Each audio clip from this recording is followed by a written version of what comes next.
Okay, so we're now going to talk about the actual Bootstrap 1 curriculum. And it consists of 9 units, and I'd like to go through all 9 units so you get a feeling for what's involved in each. So here's the beginning. Okay, first unit. What we're going to do is we're going to analyze a video game, and they provide a video game called Ninja Cat, and the students can play with the game, and as soon as they play with it a few times, they have to start analyzing it to see what makes a video game. So they're going to be asked questions such as what things are in the game, what things change, what things stay the same, and of those things that change, how exactly are they changing? Now, immediately they're going to get sent to thinking about coordinate planes, and in fact, Cartesian coordinates, which are done on the computer screen. Okay, I want to say that these are Cartesian coordinates done right because they actually do have a right-handed system as opposed to a left-handed system, but it doesn't matter, right? You know, it's just something that will look good. Excuse me, look good to them. The way that things move as part of the game is simply because their coordinates change. It was at 0, 0 at one time, and then it becomes at 10, 0, and then it moves to 10, 20, and so on. Okay, so that's the goals of that particular game. I'm sorry, that particular unit. The final thing that they'll do that day is they will design their own video game of what they're going to build during the entire Bootstrap 1 program, and they'll do that on paper. Okay, so they're not actually writing code. They're simply saying this is what it's going to be. And they're asked to come up with a background image that will be the setting for their game. They're asked to come up with a player. The player might be a cat, as in Ninja Cat. It might be some other animal, like a rabbit or a dog, or it could be a UFO. It could be anything they want it to be. The goal of the game will be for the player to get to a target. Okay, and the target is something that the player wants. So, for example, for a dog, it might be some bones that are floating around the screen that the player is going to go after. There also needs to be a danger, something that the player needs to avoid. Okay, so these are the pieces of the game. That's the level that they want to think about it. Okay, now what about programming? On this first day, they're going to learn about values and expressions. We're just talking about numbers, but we're getting this idea. So what is a value if we're talking about numbers? Well, it's just a number. It's like 10.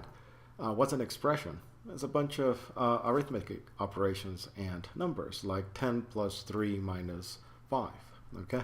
Now, one of the things we want to show them, and in fact they'll already know this, is that the order of operators can be confusing. Is it times first or is it minus? If you have 2 times, which one do you do first, and so on.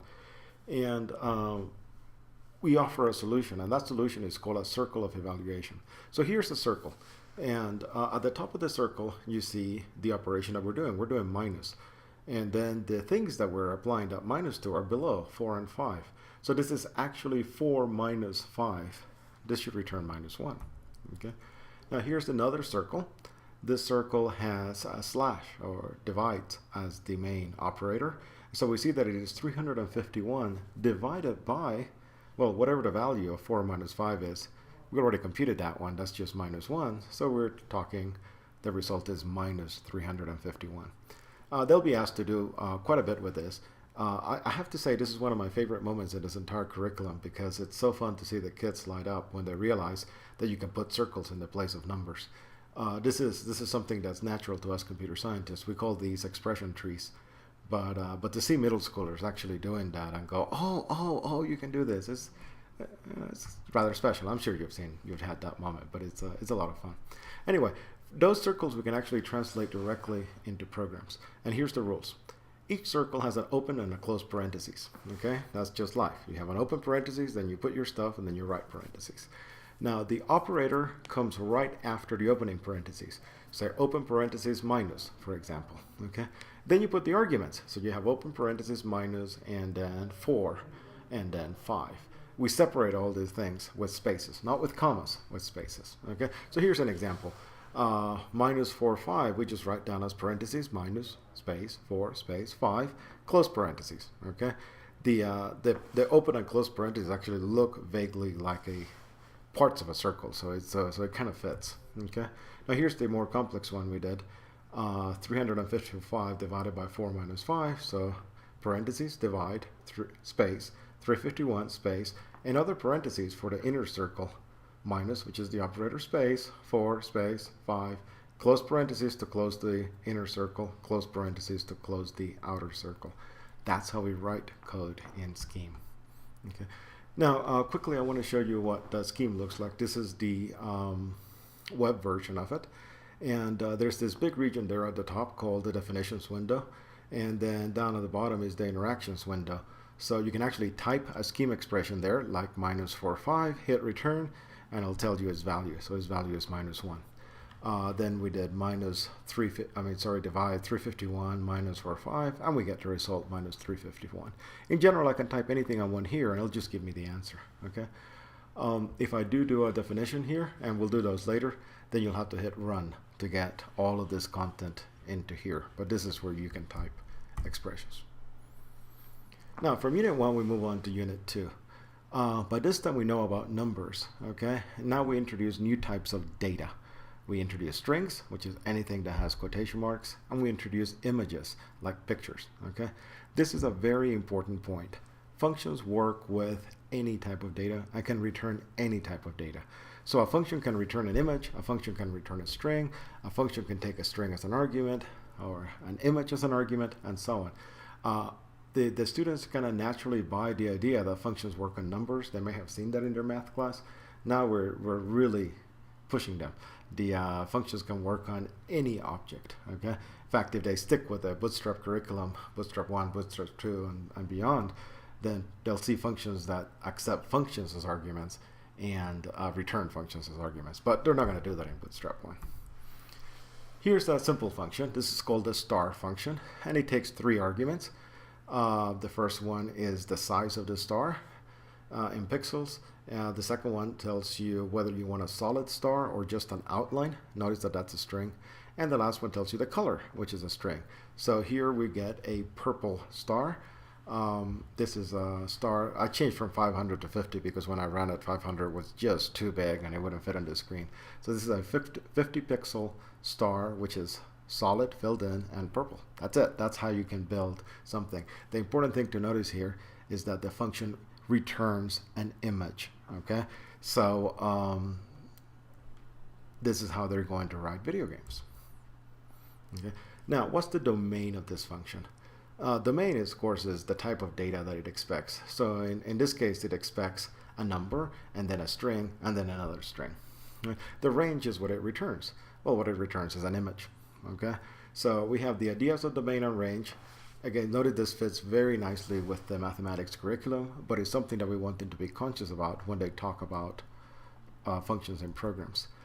And in fact, we're going to introduce the notion of a contract. And a contract for this curriculum, okay, it is simply just the domain and range of the function. In a more advanced curriculum, then we might say something stronger, like not only should it be a number, it should be a positive number, etc. But for here, we're just going to stick to basic types.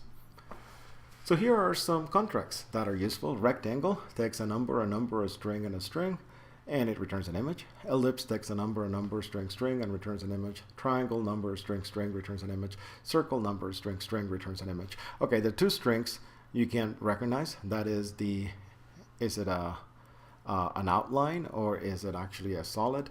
And then the last string is the color. Okay. The other numbers will be things like the width and the height, the radius. The triangle returns an equilateral triangle, so that is the side length. You can just play with these, and actually the students just sit and play with these and then see what kind of images they get. Okay. Here's a really cool one. It's called bitmap/URL. That is the name of the function. That's actually what you would put right after the open parentheses. And then you give a string, which might be http://www. blah, blah, blah, and it returns the image that is in that string. So there might be like a logo from a company. There might be actually some clip art that the Bootstrap program has for monsters and so on. You can just get those. I'll show you examples of that. Here are some functions that work on images. So flip horizontal, you give it an image and it flips it around the y-axis. Okay. Flip vertical, we'll flip it around the x-axis. Scale, you say I want this image but I want it 2 times bigger, that's what the number is. Rotate, I want this image but I want it to be rotated by so many degrees. By the way, in more advanced systems, that would have been in radians as opposed to degrees. But since Bootstrap is targeting middle school students, it actually does degrees. Okay, let's do some definitions. Okay, so we're going to give names to expressions. So, shape 1 is just a name, and we'll define it to be a triangle that is 50, solid, and red. That is actually an image, right? So when you do this, we have a new variable. The name of that new variable is shape1. The value is an image that happens to contain a red solid triangle. And here's where we put it. This is the definitions window, and so we type it in there, define shape1, triangle 50, and so on. Here's the run button. We click on the run button so that the image shows up now in the interactions window. And when you go to the interactions window and you type shape1, this is what gets returned. It's actually an image, which is what we would expect. Okay. Now you can use define to introduce lots of different variables. Here we define x to be 4, y to be 4 plus 9, z to be x times 2, and so on. But these are not variables in the way that, say, Agent Sheets does variables. These are actually what you might call named constants. It has a name like x, y, and z, but its value cannot change once you set it. So another good example would be like pi.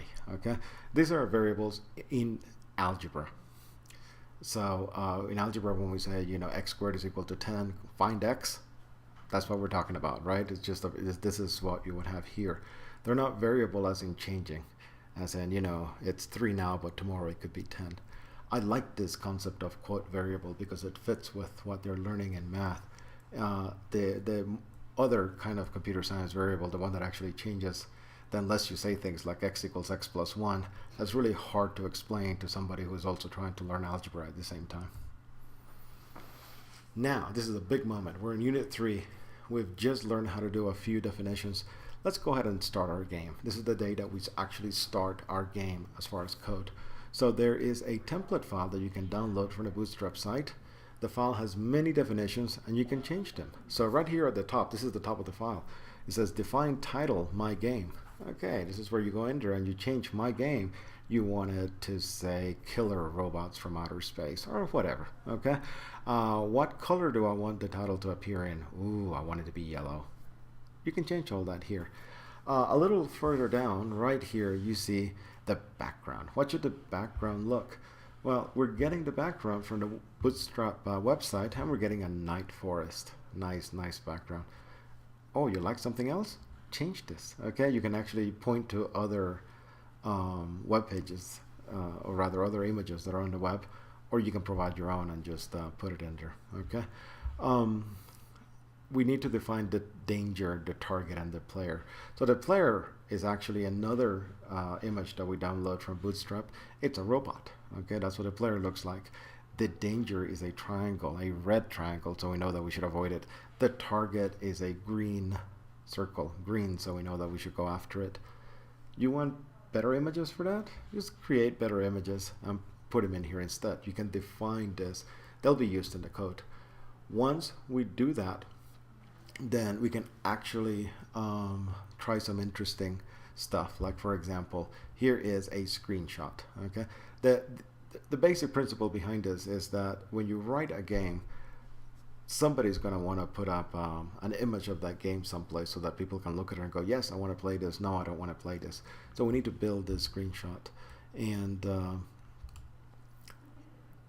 the template code that they provided automatically builds one for you. It takes the danger and it puts it in a given location, 150, 200 coordinates. It takes the target and it puts it in a given location. It takes the player and it puts it in a given location.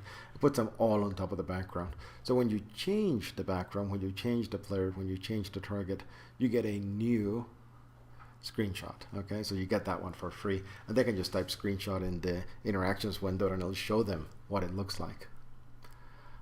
This introduces a new image, a new function called putImage, which takes two images the scene and an image, and it places the image on the scene at a particular location. Okay, the scene is actually the last image, and you can get really good documentation on all these functions so you know what they do.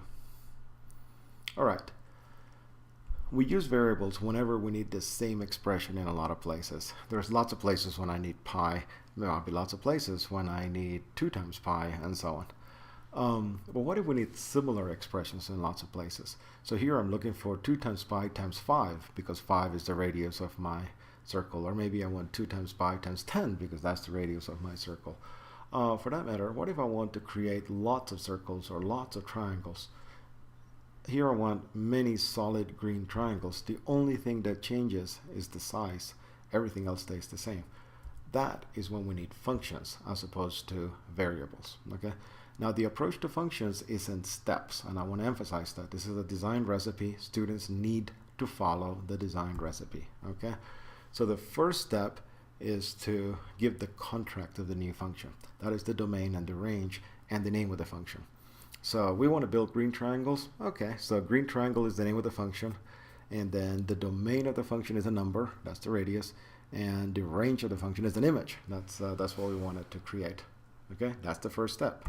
Second step, we need some examples. Okay, so the first example that we have says, what exactly is a green triangle of size 50? And the answer is, oh, it's a triangle that takes size is 50, and it is solid, and it is green. Now we have another example. What's a green triangle of size 100? Oh, that's a triangle whose size is 100, which is solid and which is green. Okay, so we have to build those. After we do that, then we build the code. Notice the transition here from examples to program. It is very small. We simply circle. They literally circle the things that change. So 50 changes, 100 changes, 50, 100, nothing else changes. Okay, so this is a change. Let's give it a name. What was it? Oh, it was a size. Okay, so green triangle size instead of green triangle 100. And then all of this stuff stayed the same. Here it changed, so we use say size. This was the same, this was the same. That's how they encourage programming to happen. Okay. I want to give you kind of an idea of what they see in algebra versus what they see in scheme. So here's a function, okay? F of x equals x plus 1 is the kind of function that they would study in an algebra class. Here is a function f in scheme. The contract goes from number to number, okay? And here's an example. F of 50 is f of 50 plus 1. Oh dear, I don't actually mean f of here. I just mean plus. Example f of 100, ignore the f. What we have is plus 101 plus x on 1. That's all there is, okay? Okay, now let's move on to Unit 4. Unit 4 does not introduce any new ideas. It just does everything we've learned out to before, but what it is lots and lots and lots of opportunities for students to write functions. They need to learn how to do this, okay? And it is very important that they follow the design recipe. You give a contract, you provide examples, and then you provide some code. So here's the first function they're asked to write in Unit 4, and that is animate a rocket. So the function computes the rocket height as a function of time. So here is height of 0, well, it's actually on the ground. Height of 1, well, is a position 7. Height of 2 is a position 7 times 2, and so on. So it's very easy to see that you're defining the function height of, seconds is equal to 7 times seconds. That's it. That's the entirety of the function. But it's good practice for them to do the design recipe. Notice, by the way, that after they define their function, which is just a one-line function, they get a rocket going up. This is the bootstrap style. We want wow factors. Even when they're doing simple functions, they get a wow factor after running it. Okay. Some other functions that they'll play with, they will create images. They will solve, those famous middle school distance rate time problems. If I'm going this way at 20 miles an hour and my friend is going in the other way at 50 miles an hour, etc. Okay. Now, we start the game. Okay. Actually, we started earlier because we defined the title and stuff like that, but let's actually start working on the code of the game, which we did way back in Unit 3. Okay, so we're asked to write one function, okay, and this function is update danger, And what update danger will do is it'll take what is the current x coordinate of the danger, and it will try to compute the next x coordinate of the danger. Okay, so our rule might be, and by the way, the rule depends on the student's idea of the game. For the danger might be moving from left to right, it might be moving from right to left, whatever they want. Okay, but this particular student chose for the danger to be moving from left to right, so the x coordinate is, I'm sorry, from right to left, the x coordinate is decreasing at every step. Now we can make it so it decreases by 50. That's what the student decided, and that is that's the velocity of the danger. Okay, so if it's 171, we return minus 171.50. If we give us minus 90, we'll return minus 90.50. Aha, we know what the game, or rather we know what the function is. We define update danger x to be x minus 50. Okay, that's it. They also need to do the target. Okay, the target is also moving across the screen horizontally. Okay, and they also need to build a projectile. And the projectile actually is only if they want to have projectiles, but you can build projectiles that go vertically, and so you can kill the danger without having to get too close to it. Moving on to Unit 6. Now we learn about comparisons. Okay, what are comparisons? Less than, greater than, less than or equal to, greater than or equal to, equal to. One thing about these functions is they return either true or false. So the domain is two numbers. The range is a Boolean. That's what we call true or false. We call them Boolean after George Boole. In this unit, we also learn about and, or, and not, which are functions that combine Booleans. So true and true is true, true and false is false, and so on. Okay. So here's the context. We have an object's x coordinate, and we would like to know if x is in the screen. So we set up this example here where we decide that an object, it is 50 pixels wide because we chose the object size, okay, and it is visible if any little part of it is in the screen. Okay, so here's the function safe left.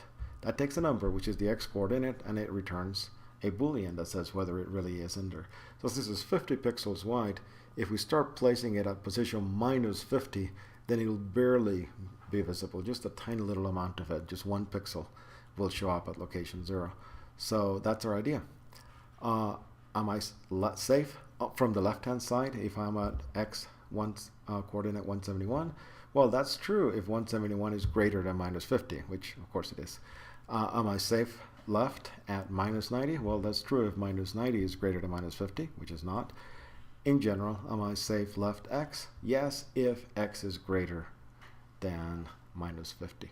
If you write this function, you need to also write safe right, which means that I'm not too far off the x-axis, and eventually on screen that will combine those two functions using an AND. Okay, that's what the students learn in this unit. The next unit, they learn about conditional branching. These are ifs, and this is a function that can return more than one value.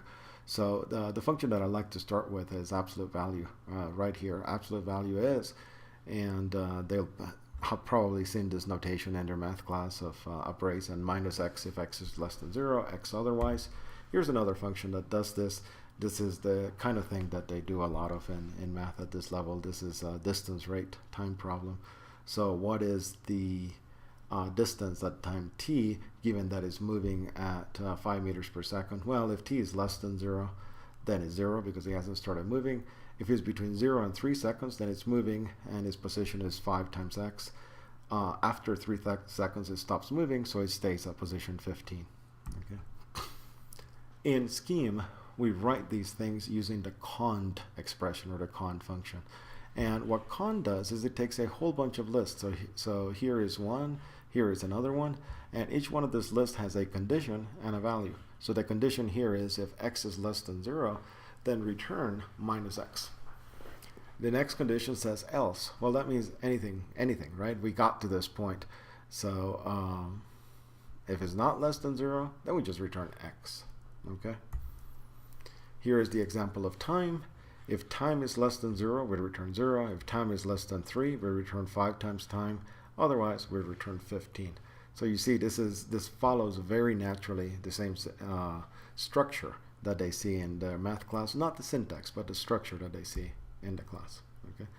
Now, once the students learn about con, they can write all sorts of new functions. The one that we want them to write next is called update player. And what that does is it changes the Y position for the player. Players can move up and down. They can't move left and right in the basic bootstrap 1. Okay. Anyway, what the function accepts is the current Y coordinate and the key that was pressed, which is a string. So the key could be up, the key could be down, the key, left, right, and so on. And based on that, it should return a new number, which is what is the next Y coordinate for the player. Okay. Before I move on, I actually want to say something here. This could be as simple as if you hit up, you go up by 10. If you hit down, you go down by 10. Or it could be fancy. If you hit H, it goes to the middle of the screen. If you hit L, then it goes to, and so on. Okay, you can make this as fancy as you want. Okay, we're down to Unit 8. This is actually the last time that we're going to work on the game. And what we want to find out is, has the player actually collided with the target, or has the player collided with the danger, or nothing? This is all about geometry. Again, I want to make this point that I just made, and that is that you can get as fancy as you want. So Bootstrap actually sometimes is taught with students at different levels. Some of the students are maybe even haven't taken geometry. Some of them are way past geometry. So we need to decide what we're going to ask them to do. The curriculum actually just does not assume that they know algebra, so we want to make collision detection as simple as possible. Let's just assume that everybody's a circle. Okay? If he happens to be a star, that's okay. We'll just treat it as a big circle. If he happens to be a house, we'll treat it as a big circle. If it's really a plane, we'll still treat it as a big circle. That's just to simplify the code. Now, I have seen students that actually are more capable than this and can deal with, oh, if it's a house, how do I do am I colliding with that object? In general, what you're talking about here is intersection of two shapes, which is a hard problem, but you can get better at it than just saying circle intersection. Okay, circle intersections are really easy. Just how far apart are the centers? So more advanced students can actually do more realistic geometries, and that's a way of keeping them engaged, because you know if they really can handle much more sophisticated code here, then they should be trying that, as opposed to, sorry, assume that everything's a circle and move on. So let's do the circle part, okay? We're going to do collision detection for circles, and we're actually going to ask the students to figure out how this should look like. But we're going to give them a lot of help so they find the answer. And first we're going to say, suppose we're in just one dimension, and I have two circles. Are those circles touching or not? And it's like, well, no, of course they're not. And so we'll move one circle until they finally touch and say, okay, so how can we tell? And the answer is, oh, because I know the radii, I know this location of the center. That's all I need to know. Just do a comparison from those two. Then we move to two dimensions. Are they touching? Well, gee, it's the same kind of thing, except now I need to know the distance between 0, 4 and 3, 0. If I know that distance and I know the radii, it's just a one line of code. But how do I know that distance? And of course, you recognize this. This is the Pythagorean theorem. So that's what they need to learn and make that connection between the Pythagorean theorem and distance. Many of the students will have heard of the Pythagorean theorem, will have seen it, but they certainly won't have it at their fingertips, and they're unlikely to have seen it in the context of Cartesian plane, okay, which typically is pre-calc level. So the Bootstrap curriculum actually offers a little proof of the Pythagorean theorem.